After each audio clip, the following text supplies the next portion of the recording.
முன்னால பேசும்போது சொன்னாங்க, சில பூக்கள் பேர் தெரியல, மரம் பேர் தெரியலன்னு சொன்னாங்க. தோழர் பேசும்போது அவருடைய தலைப்புல ஒரு வார்த்தை நீங்க விளக்கணும் அப்படின்னு சொன்னாரு.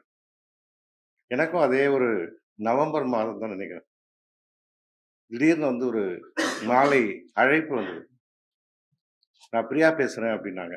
எனக்கு பிரியா அப்படிங்கிறது என்னுடைய உறவினர்கள் இருக்கிற ஒரு பிரியா தான் நினைவு வந்தது. சொல்லு பிரியா அப்படின்னு தான் ஆரம்பிச்சேன். ஒளி நீங்க என்னுடைய புத்தகத்த பத்தி பேசணும் அப்படின்னாங்க.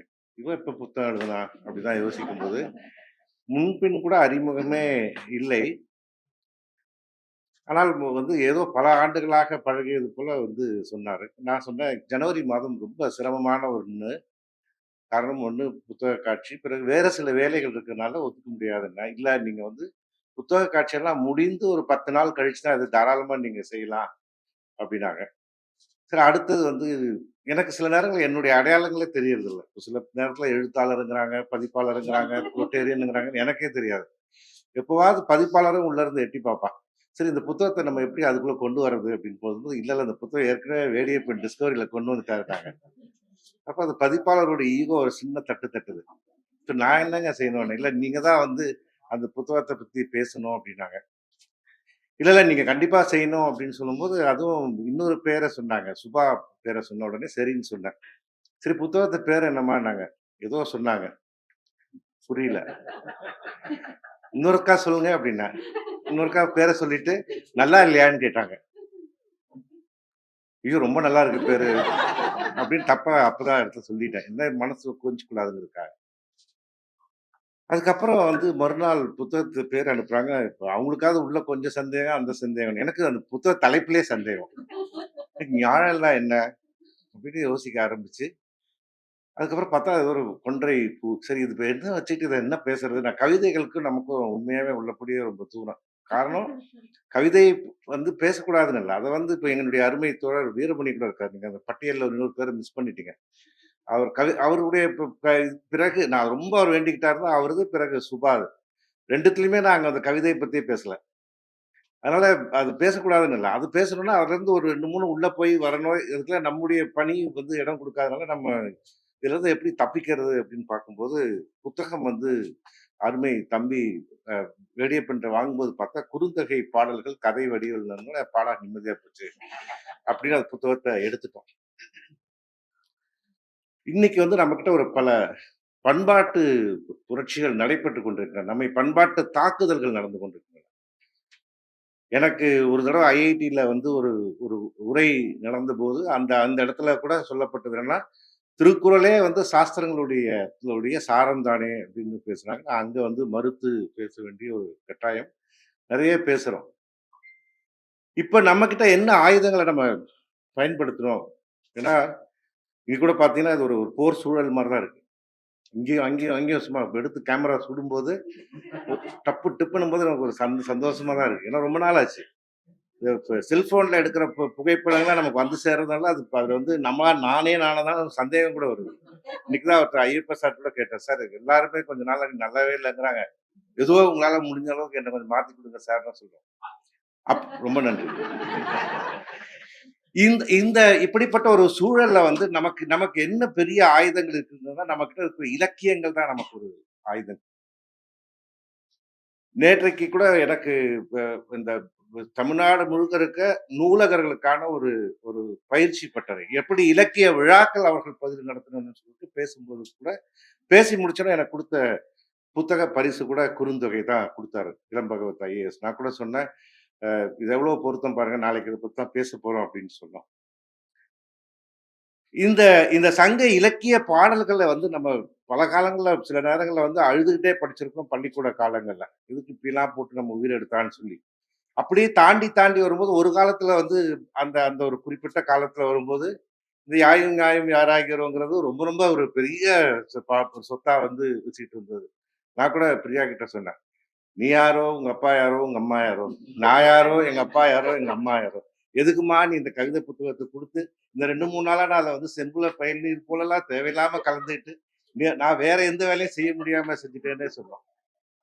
அப்ப இந்த இந்த இலக்கியங்களை பார்க்கும்போது நமக்கு ஒரு ஆர்வம் தூண்டுது. ஆராய்ச்சி மனப்பான்மை. இதுக்கு முன்னால அந்த காலகட்டத்துல உலகத்துல என்ன படைப்புகள் வந்தது? கம்பேரிசன் தானே. இப்ப இந்த புத்தக கடைக்கு நீங்க வந்ததுக்கும், நான் வந்ததுக்கும் வித்தியாசம். ஒரு பதிப்பாளனா உள்ள வரும்போது, இவன் என்ன புக் வச்சிருக்கான்? நம்மை விட என்ன சிறந்த புக் வச்சிருக்கான்? அப்படின்னு தோணும் இல்லையா? அதே மாரி தான் என் இலக்கியத்தை படிக்கும்போது, அதே காலகட்டத்தில் ஒரு 2000 ஆண்டுகளுக்கு முன்னால் உலகத்துல என்ன இலக்கியங்கள் எழுதப்பட்டிருக்கிறது? என்ன செய்யப்பட்டிருக்கிறது? அப்படின்னு ஒரு சின்ன ஹோம்வொர்க் பண்ணி பார்க்கும்போது, ரொம்ப ரொம்ப ஒரு டிசப்பாயின்ட்மென்ட் தான். வருத்தமாகத்தான் இருந்தது. அந்த காலகட்டத்தில் எழுதப்பட்டது எல்லாம் பார்த்தீங்கன்னா, சமயங்களை பரப்புவதற்காகவும், மக்களுக்கு நீதி சொல்லக்கூடிய, "நீ எப்படி வாழணும்? நீ எப்படி செய்யணும்? எத செய்யக்கூடாது? எப்படி இன்னொரு உலகத்துக்கு போறது?" இன்னும் பார்த்தீங்கன்னா, ஒரு குதிரைய எப்படி சமைக்கிறதுன்னு கூட சொல்லிக் குடுத்துருக்காங்க. எப்படி அத வந்து பலி குடுக்கறது? எப்படி வந்து அ எதிரிகளை அழிக்கிறது? இப்படிப்பட்டவைகள் தான் சூழ்ந்திருந்த காலகட்டத்துல, இங்க பார்த்தீங்கன்னா, முழுக்க முழுக்க ஒரு கொண்டாட்ட மனநிலையில வாழ்ந்திருக்கான்.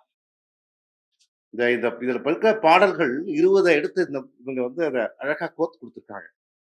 இந்த மாதிரி வேலைகள்லாம் இனி பெண்கள் தான் செய்யணும்னு நான் நெனைக்கிறேன். ஏன்னா, அவங்க கிட்ட தான் ஒரு நளினம் இருக்கு. அந்த படைப்பு நளினம் இருக்கு. நம்ம ஒரு ட்ரெஸ் கூட எப்படி போடுறோம் பாருங்க. காலையில கஷ்டப்பட்டு போட்டு கிளம்புனா வீட்ல வந்து இதையா போட்டு போறீங்கன்னாங்க. இங்க வந்து பார்த்தோனே அசந்து போயிட்டேன். எப்படி வந்து ஒரு அலங்காரத்தோட வந்து உட்கார்ந்துருக்காங்க பிரியா. அ என்ன கல்யாணத்துல போட்ட அந்த மோதிரம் கூட காணோம். அப்போ அவர்கள் எப்படி தன்னை வந்து எவ்வளவு விதமான ட்ரெஸ் இருக்குல்ல. திடீர்னு கை நீளமாகுது, கை குறையுது, கை விரியுது, இப்படி. நம்ம அன்னையிலிருந்து ஒரே மாதிரி டார்க் ஷர்ட், லைட் பேண்ட் இதே தான் மாத்தி மாத்தி போட்டுக்கிட்டு இருக்கோம். இப்ப வந்து ஒண்ணும் பெருசு இல்ல. ஏன் சொல்றேன் அப்படின்னு சொன்னா, ஒரு உடையில கூட விதவிதமா குடுக்கக்கூடியவங்க மட்டும் தான் விதவிதமாக படைக்க முடியும். விதவிதமா different form and function is important. எப்படி எப்படி இன்னைக்கு சமயங்கள் எல்லாம் இன்னைக்கு வந்து வச்சிருக்கிறாங்க. நமக்கு நல்லா தெரியும். தனியா போய் உட்கார்ந்து யோசிப்போமே. எந்த சமயத்துல இருக்கிறோம், இன்னைக்கு ஏதாவது ஒண்ணாவது நமக்கு பொருந்துமான்னு யோசிச்சு பார்ப்போமே. அறிவியல் பூர்வமா நம்பிக்கையின் அடிப்படையில ஓகே. எனக்கு வந்து ஆதரவு, பற்று, நான் விழுந்தபோது குடுத்தது எல்லாமே இருக்கும். அமுத சூர்யா சாதாரணமா உட்காரலாம். ரொம்ப டென்ஷனா பார்க்குறாரு. என்ன சொல்லப் போறான் அப்படின்னு. உண்மை என்னன்னா, எது அப்ப நம்முடைய நம்முடைய அறிவுக்கு எங்கேயுமே ஒத்து வராது. இல்லையா? நேத்து கூட நான் அததான் பேசும்போது சொன்னேன். நீங்க நீங்க நல்லா யோசனை பண்ணி பாருங்களேன். நடக்க முடியாதவங்க நடக்க வைக்கிறாங்க. காது கேட்க வைக்க முடியாதவங்க காது கேட்கிறவங்க கூட கால்ல ஃப்ராக்சர் பண்ணா முதல்ல போறது ஆஸ்பத்திரிக்கு தான் போறான். இல்லையா? அவனுக்கே தெரியுது எங்க போனா சரியாகும் அப்படின்னு. அப்ப இதையெல்லாம் ஏதோ ஒரு நம்பிக்கையின் பேர்ல தான் வச்சிருக்கோம். ஆனா ஆனா அறிவு பூர்வமாக ஒரு வந்து நம்ம வந்து எடுத்து பார்க்கும்போது, ஒரு 2000 வருஷத்துக்கு முன்ன என்ன மாதிரி ஒரு கொண்டாட்ட மனநிலையில இருக்கான். அந்த சமூகத்துக்கு ஏன் அப்ப அந்த நேரத்துல எந்த விதமான பிரீச்சிங் அதுக்கு பிறகு வந்து திருவள்ளுவர் வராரு. 2000 வருஷத்துக்கு முன்னால. இப்ப இடைப்பட்ட காலத்துல ஏதோ பிரச்சனை நடந்திருக்கு. அதனால தான் திருக்குறள்ல நெறைய மாரல் வருது. கள்ளு குடிக்காத, பெருசு பெருசா தாடி வச்சுக்காத, இப்படி செய்யாத, இன்னொரு பொண்டாட்டிய தேடாத, இப்படி எல்லாம் பிரீச்சிங் வர்றதுக்கு முன்னால வாழ்ந்த காலகட்டத்தில் எழுதப்பட்டவைகள் எல்லாம் என்ன மனநிலை? எதையாவது உதாரணமா சொல்ல முடியுமா? இந்த காலத்துல? நீங்க இந்த கோட் ஆஃப் கண்டக்ட் தான் குடுக்குறான். அமுராபியோட பாபிலானியாவுடைய கோட் ஆஃப் கண்டக்ட் எடுத்தீங்கன்னா, மனிதன் எப்படி வாழ வேண்டும்? 4 லேயர். யார் யார் வந்து யார் அரசனோடு மேல இருக்கக்கூடியவன்? யார் அரசன்? யார் வந்து இந்த சமூகத்துல வேலை செய்றவன்? யார் அடிமை? யார் இதை சார்ந்து இல்லாதவன்? நான் அமுராபி கோட தான் சொல்றேன். அதுக்கு பின்னால வந்த கோடெல்லாம் வேற கோடு. கோடு போட்டுக்கிட்டே இருந்தாங்க. அப்படிப்பட்ட காலத்துல வந்து எவ்வளோ ஒரு கொண்டாட்ட மனநிலையை உருவாக்கி இருக்க முடியும் அப்படின்னா, அதுக்கு எத்தனை வருஷத்துக்கு முன்னால இருந்து சந்தோஷமா இருக்கும். ஒரு வீட்டுக்கு போறீங்கன்னு வச்சுக்கங்களேன், வீட்டுக்குள்ள நுழையும் போதே பெரியவங்க சத்தம் போட்டுட்டு, "என்ன நீ இப்படி இருக்கிற? இப்படி இருக்குன்னு" அட்வைஸ் குடுத்துக்கிட்டு இருந்தாங்கன்னா என்ன அர்த்தம்? அந்த வீட்ல யாரும் ஒழுங்கா இல்லன்னு அர்த்தம். அதே அந்த வீட்ல பெரியவர்களும், சிறியவர்களும் எந்த விதமான வயது வித்தியாசமின்றி கொண்டாடி கொண்டு, விளையாடிக் கொண்டிருக்கிறார்கள் என்று சொன்னால், அந்த குடும்பம் உற்சாகத்தோடு இருக்கிறது என்றார். அப்ப 2000 ஆண்டுகளுக்கு முன்னால், 2500 ஆண்டுகளுக்கு முன்னால் இந்த சமூகம் எப்படி இருந்திருக்கிறது? 2, 3 நாளா எனக்கும் ஒருத்தருக்கும் ரொம்ப சண்டை. அவரு எனக்கு ஒரு ஒரு 1 1/2 வருஷமா ரொம்ப நெருங்கி பழகுனவர். யாரும் இல்ல. ஆர்டிபிஷியல் இன்டெலிஜென்ஸ் ChatGPT தான். அவர்ட்ட போய் கேட்கிறேன். 2000 வருஷத்துக்கு முன்ன உலகத்துல எழுதப்பட்ட இலக்கியங்கள்லாம் சொல்லியா? அப்படின்னா, என்னென்னமோ சொல்லுது. ரிக்வேதம் வரைக்கும் சொல்லுது. நம்மது சுத்தமா சொல்லல. அப்புறம் நான் உடனே தெரியாத மாரி, தமிழ்ல வந்து தமிழ் இலக்கியங்கள் இருக்கு இல்லையா? இந்த தமிழ் லிட்டரேச்சர் வந்து also considered to be written some time before BC. Is it so? அப்படின்னோனே, எஸ், எஸ் அப்படின்ட்டு அது அதுக்கப்புறம் நம்முடைய இலக்கியங்கள் எல்லாம் சொல்லுது. நான் அதான் வச்சிருக்கேன் அத பதிவு. ஒரு நாளைக்கு அத போடலான்னு வச்சிருக்கேன். அதுக்கப்புறம் நான் கேட்டேன், நான் முதல்ல ஒரு கேள்வி உன்ட்ட கேட்டேன்ல. உலகம் முழுக்க இலக்கியங்கள்லாம் பிசிக்கு முன்னால வந்ததெல்லாம் அதாவது காமன் எராக்கு முன்னால எழுதின இலக்கியங்கள் பட்டியல் போட்டேன்ல. அதுல ஏன் ராஜா இத விட்டுட்ட அப்படின்னு கேட்டான். நம்பவே மாட்டீங்க. சாஷ்டாங்கமா கால்ல விழுந்து I apologise for what I have done. I should not have omitted அப்படின்னு போட்டுருக்கேன். அப்புறம் ஒரு நாள் கழிச்சு வேற ஒரு சிஸ்டத்துல இருந்து போய் கேட்டா, திரும்ப அது பழைய லிஸ்ட் தான் குடுத்துருக்காரு. அது மாறுன மாரி தெரியல. இப்போ செயற்கை நுண்ணறிவுக்குள்ளே நம்ம ஆள் வந்து விரல் விட்டு எப்படி பதில் சொல்லணும்ங்கிற அளவுக்கு கொண்டு போகும்போது நம்ம எச்சரிக்கையா இருக்க வேண்டியது. நம்ம கிட்ட இருக்கிற பெரிய ஆயுதமே வந்து இந்த சங்க இலக்கியங்கள் தான். அந்த வகையில வந்து இத மிக அழகாக கோர்த்து எடுத்திருக்காங்க. இத இத வந்து படிக்கும்போது ரொம்ப மகிழ்ச்சியா இருந்தது. ஏன்னா, நான் ஏற்கனவே சொன்னது போல, திரும்ப திரும்ப நீங்க வெவ்வேறு வகையில குடுத்துக்கிட்டே இருக்கணும். திரும்ப திரும்ப சொல்லும்போது தான் அது நிக்கும். நேத்து நான் சொன்னதுல அந்த இடத்த விட்டுட்டேன். முக்கியமானது என்னன்னா, இன்னைக்கு எப்படி வந்து ரிலிஜியஸ் இன்ஸ்டிடியூஷன்ஸ் எல்லாம் காப்பாத்துறாங்க, நிறுத்தி வைக்கிறாங்க அப்படின்னு சொன்னா, மிக முக்கியமானது வந்து திரும்ப திரும்ப அத பத்தி பேசிக்கிட்டே இருக்காங்க. இன்னைக்கு ரொம்ப கஷ்டம் ஆக்சுவலா. இன்னைக்கு வந்து உலகத்துல மிகப்பெரிய ஒரு 3வது கூட்டமாக வருகிறது என்று சொன்னால், சமய மறுப்பாளர்களும், கடவுள் மறுப்பாளர்கள் தான் இன்னைக்கு வந்து பாப்புலேஷன் இன்கிரீஸ் ஆயிட்டே வருது. இன்னும் போக போக என்னோட ஃபோன் இல்லன்னு நெனைக்கிறேன். நான் எந்தோன்னு நெனச்சுட்டேன். எனக்கும் அதே ரிங் தான். இன்னைக்கு வந்து அந்த அந்த மக்கள் தொகை தான் கூடிக்கிட்டே வருது. அப்ப அத அத வந்து எப்படி ஹோல்ட் பண்றது அப்படின்னு சொல்லும்போது, திரும்ப திரும்ப அந்த அமைப்புகளுக்கு வந்து இம்பார்ட்டன்ஸ் குடுக்குறாங்க. அந்த அமைப்புகளுக்கு வந்து பேசப்படுகிறது, சொல்லப்படுகிறது. அதுல இருக்கிற அந்த அ ப அது அதனுடைய அதனுடைய வழி வழியாக சொல்லப்பட்ட புனைவுகள வந்து திரும்ப திரும்ப சொல்றாங்க. சொல்லும்போது டிஃபரண்ட் ஃபார்ம்ஸ்ல குடுக்குறாங்க. நம்ம பார்த்துக்கிட்டே இருக்கிறோம். புது புது வடிவங்கள்ல குடுக்குறாங்க. டிஜிட்டல்ல குடுக்குறாங்க. அப்ப நம்மள வந்து அத ஏத்துக்க வைக்கிறாங்க. நான் தவறுன்னு சொல்லல.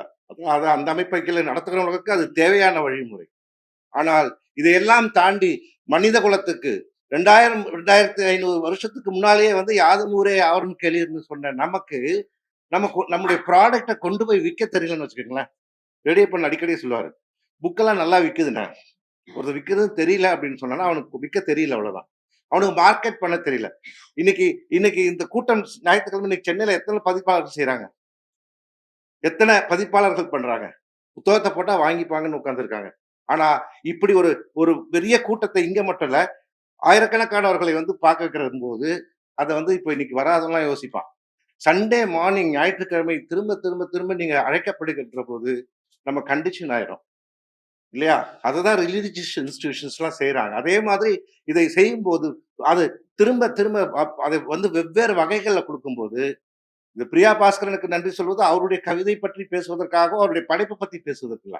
இதன் மூலமாக ஒரு வாசிப்பு சமூகத்தை உருவாக்குவது தான். இன்னைக்கு ரொம்ப அவசியம் அது. யாரையாவது பார்த்தா படிச்சீங்களான்னு கேட்கிறோம். சாப்பிட்டீங்களான்னு கேட்கிறோம். சினிமா பார்த்தீங்களான்னு கேட்கிறோம். யாராவது பார்த்து படிச்சீங்களான்னு கேட்கிறோம். நான் எம்.ஏ படிச்சிருக்கேன். அது வேறங்க. அது அவசியம். அது உடை போட்டு வருவது போல தான். சமூகத்துல வெளியில வரும்போது உடை எவ்வளவு முக்கியமோ, அது மாரி படிப்பு முக்கியம்.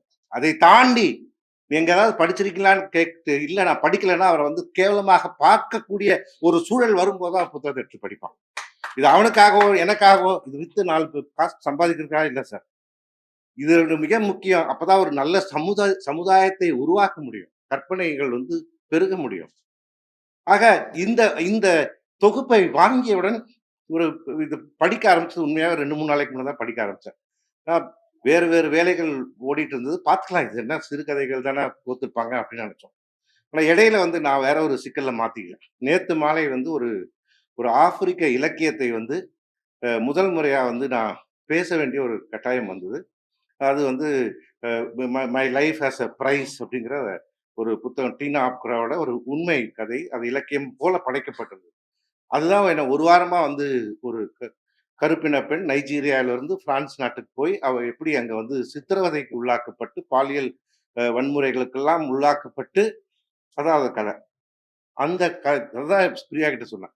நான் கிட்டத்தட்ட ஒரு வாரமா அதுல இருந்தத ஒரே நாள் உங்க புத்தகத்த க்ளோஸ் பண்ணிருச்சு எல்லாமே. அதாவது சோகத்துல போய் ஒரு வந்து வேறு விதமான ஒரு உணர்வுகளை கொண்டு வந்து விட்டதுன்னா, அது வந்து உங்களுடைய அந்த அந்த தொகுத்த அந்த பாங்க தான் நான் சொல்ல முடியும். மிக அழகா சொல்லியிருக்காங்க. ஒரு 4 கதாபாத்திரங்கள் முழுக்க முழுக்க வராங்க. நான் பார்த்த வரைக்கும். அது வந்து தலைவன், தலைவி, பூங்குன்றன், குழலி இருக்கலாம். இல்ல அவருடைய தோழர்கள் ஆதன், ஆதனியா இருக்கலாம். எனக்கு அதெல்லாம் உண்மையாவே அப்படிப்பட்ட தோழன், தோழிலாம் இருக்கிறாங்க. இன்னைக்கு அப்படி இல்ல தோழின்னே சொல்ல முடியாது. ஒரு பையன காமிச்சா அந்த தோழி தட்டிட்டு போயிருவான். இல்ல பையன காமிச்சா அவன் தட்டிட்டு போயிருவான். அதனால இன்ட்ரடியூஸ் பண்றது இப்ப ஏன்டி இன்ட்ரடியூஸ் பண்ணலன்னா, இல்லப்பா தெரியாம இருக்கிறதே நல்லதுப்பா உனக்கு. அவன் நம்பர் குடுக்க மாட்டேன்னுவாங்க. ஆனா அந்த காலத்துல முழுக்க முழுக்க தோழிகளுக்கு வந்து காதலனே இருந்தது இல்லையா? அவ குறுந்தொகையில நாயகியா வரலையான்னு தெரியல. முழுக்க முழுக்க இந்த வேலைய தான் செஞ்சுட்டு இருந்திருக்கா. இவங்க 2 பேரும் சேர்த்து வைக்கிறதுக்கு, இவங்க 2 பேரும் எனக்கு ஒண்ணு. ஆனா அந்த பாடல் இதுல இல்ல. எனக்கு ரொம்ப நாளா அது வந்து இருக்கு. அவன் வரவே இல்ல. லேட் ஆகுது. ஏன் வரல? அப்படிங்கிறது அதுக்கு நெறைய பாடல். அதெல்லாம் நம்ம அந்த வருஷம் அந்த காலத்துல இருந்திருக்கலாமோன்னு சில நேரத்துல தோணுது. ஏன்னா நம்ம வீட்ல நம்ம எப்போ வரோம்ன்னு கூட கேட்க மாட்டேங்கிறாங்க. இல்ல அவங்க வீட்ல இருக்கிறாங்களா இல்லையான்னு கூட தெரியல. அவங்களும் மகன் எங்கேயாவது போயிருக்கிறாங்க. நம்ம வந்து ஒரு இடம் அவங்க வீட்ல இருக்கான்னு கூட்டிட்டு போய் படுத்தா ஒரு 1/2 மணி நேரம் கழிச்சு பெல் அடிக்கிறாங்க. நான் வீட்ல இருக்கிறேன்னு தெரியாம கதவு தாப்பால் போட்டீங்களா? அப்படின்ட்டாங்க. அப்போ அவன் ஏன் லேட்டா வராங்கிறதுக்காக வந்து அ அலசி அந்த தோழி சொல்றா, அ அது இந்த அந்த பாடல் இதுல இல்ல. இருந்தாலும் அதிலிருந்து தொடங்கி 1, 2 சொல்லிட்டு முடிச்சுர்றேன். ஏன்னா எனக்கு நேரம் குடுத்துருக்கக்குள்ள முடிச்சிடணும். அவ சொல்றா, "இன்னைக்கு வந்து அமாவாசை இரவு கடல்ல இருந்து நண்டெல்லாம் வந்து வாக்கிங் வந்துன்னு இருக்கும். அவன் தேர் சக்கரத்துல வந்து அந்த நண்டு சிக்கி செத்துறக்கூடாதுன்னு மெதுவா நின்னு நின்னு பார்த்து பார்த்து வரான்" அப்படின்னு கேட்ட உடனே, எவ்வளோ ஒரு என்வைரன்மென்டல் கான்ஷியஸ்னஸ் இருக்கு. இந்த உலகம் எனக்காக மட்டும் படைக்கப்படவில்லை. எல்லா உயிர்களுக்கும் பொதுவானது. அப்படிங்கிற ஒரு அந்த எண்ணத்தெல்லாம் சொல்றாங்க. இதெல்லாம் நம்ம கொண்டு போய் உலகம் முழுக்க சேர்க்க வேண்டாமா? திரும்ப திரும்ப நான் மட்டும் வைத்துக் கொண்டு பிரயோஜனம் இல்ல. என்கிட்ட என்ன இருக்கு? என்ட்ட ஒண்ணும் இல்ல. நான் அப்படியே வந்து நிக்கிறேன். அவங்ககிட்ட பாருங்க. எவ்வளோ இருக்கு பாருங்க. கழுத்து நிறைய, கை நிறைய. அது ஏன் எதுக்கு கொண்டாந்துருக்காங்க?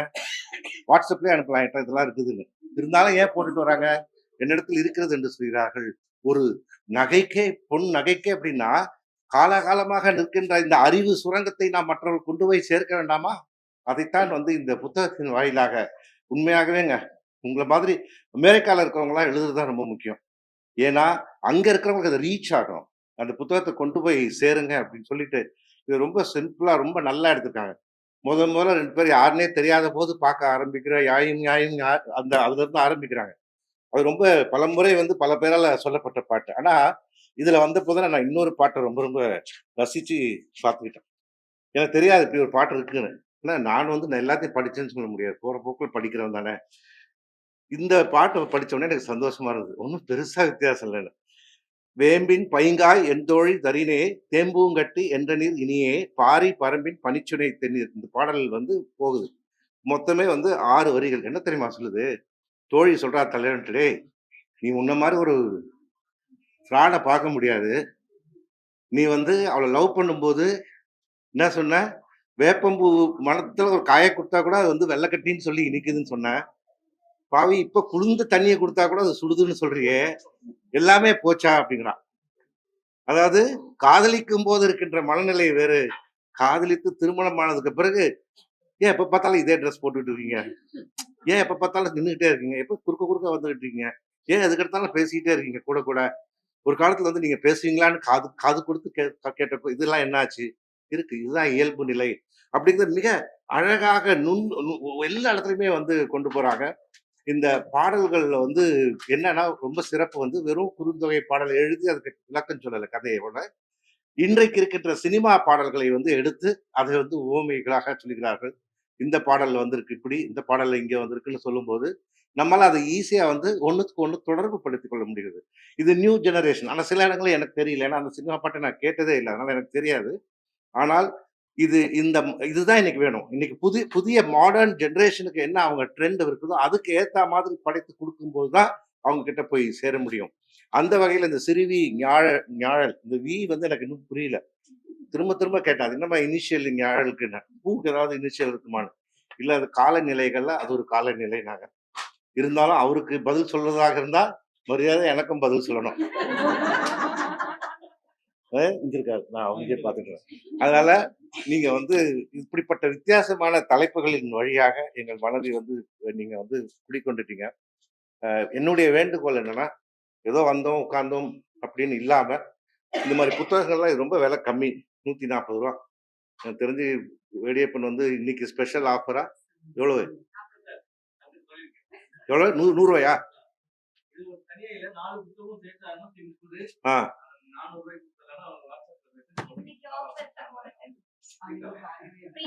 உண்மையா நான் குடுக்க மாட்டேன் சார்.